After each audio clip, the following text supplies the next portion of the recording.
আমি হলে গিয়ে পোয়া মাছ কাঁচা পেঁয়াজ দিয়ে চচ্চড়ি করব। এভাবে করে একবার সবাই রান্না করে খেয়ে দেবেন। আমি পরিমাণ মতো 1 কাপ পেঁয়াজ দিছি, আর হলে গিয়ে 3টা কাঁচামরিচ দিয়েছি, পরিমাণ মতো তেল দিয়ে দিছি। এখন আমি হলে গিয়ে পরিমাণ মতো শুকনো মরিচের গুঁড়া দিয়ে দিব, হলুদের গুঁড়া দিয়ে দিব, ধনিয়ার গুঁড়া দিয়ে দিব,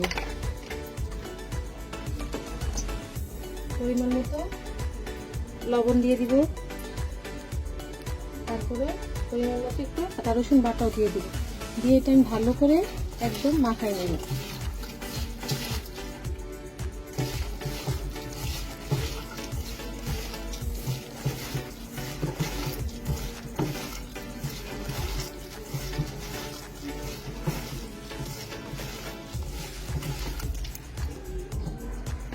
এখন আমি মাছগুলো দিয়ে দিব।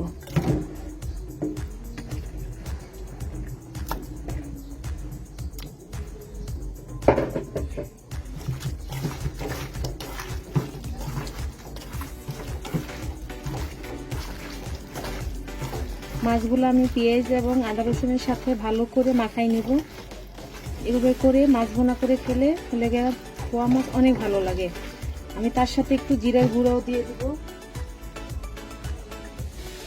পরিমাণ মতো একটু আমি জিরার গুঁড়া দিয়ে দিব। সব মশলাগুলো একসাথে ভালো করে মাছের সাথে মাখাই নিব। এটা মাখায় আমি হয়তো 20 মিনিটের মতো রেখে দিব, তারপরে হলে গিয়ে চুড়াই দিব। আমার মাছটা ভালো করে মাখানো হয়ে গেছে।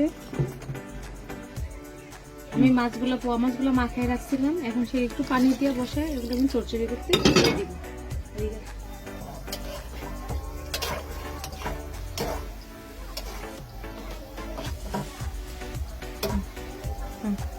মাছটা যে মাখায় রাখছিলাম সেটা বসাই দিছিলাম, সেটা এখন হলো গিয়ে হয়ে আসতেছে।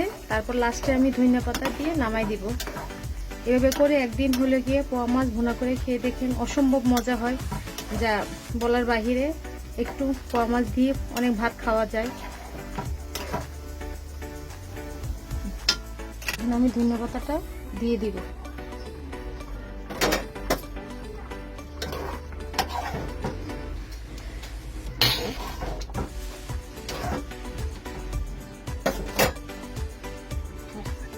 আমার রেডি হয়ে গেছে, সম্পূর্ণ হয়ে গেছে।